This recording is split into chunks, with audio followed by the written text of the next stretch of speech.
കഴിഞ്ഞ 8 വർഷത്തെ പിണറായി വിജയൻ ഭരണത്തിൻ്റെ ഇടയിൽ ഏത് സമയത്താണ് ഈ പറഞ്ഞ ഒരു അഴിമതി ആരോപണം കാര്യമായിട്ട് പറഞ്ഞ കോൺഗ്രസിനോ അല്ലെങ്കിൽ പറയുന്ന പ്രതിപക്ഷത്തിനോ ഉന്നയിക്കാൻ പറ്റിയത്? ഉന്നയിച്ച ആരോപണങ്ങളിൽ നിന്നെല്ലാം പിന്നോട്ട് പോയി, അവസാനം ബ്രൂവറിയിലടക്കം പിന്നോട്ട് പോകേണ്ട അവസ്ഥയാണ്. ഒറ്റ ചോദ്യമാണ് ചോദിക്കുന്നത്.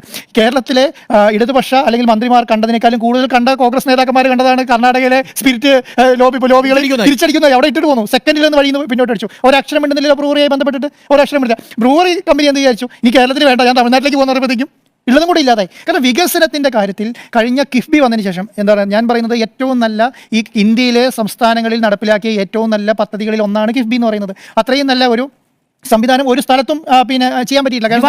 അനിവാര്യ ബഡ്ജറ്റിൽ നിന്നും പുറത്ത് നിർത്തിക്കൊണ്ട്, ബഡ്ജറ്റിന്റെ അലോക്കേഷൻ അല്ലാതെ പുറത്ത് നിർത്തിക്കൊണ്ട് ഒരു സംവിധാനം രൂപപ്പെടുത്തുകയും അതിൽ നിന്ന് പണം കണ്ടെത്തി കേരളത്തിലെ അടിസ്ഥാന വികസനങ്ങൾ മുന്നോട്ട് കൊണ്ടുവരാൻ വേണ്ടി വലിയ രീതിയിലുള്ള മാറ്റം വരുത്താൻ വേണ്ടി കേരളത്തിൽ കഴിഞ്ഞു. എങ്ങനെയാണ് കഴിഞ്ഞ 8 വർഷമായിട്ട് നടക്കുന്നത്? കഴിഞ്ഞ 8 വർഷമായിട്ട് കേരളത്തിലെ എല്ലാ സ്കൂളുകളിലും പുതിയ ബിൽഡിങ്ങുകൾ വന്നു, എല്ലാ ഹോസ്പിറ്റലിലും പുതിയ ബിൽഡിങ്ങുകൾ വന്നു, എത്ര മലയോര പാതകൾ വന്നു, ഉൾനാടൻ ഗതാഗത എത്ര ശൈലിയിൽ വ്യത്യാസം വന്നു.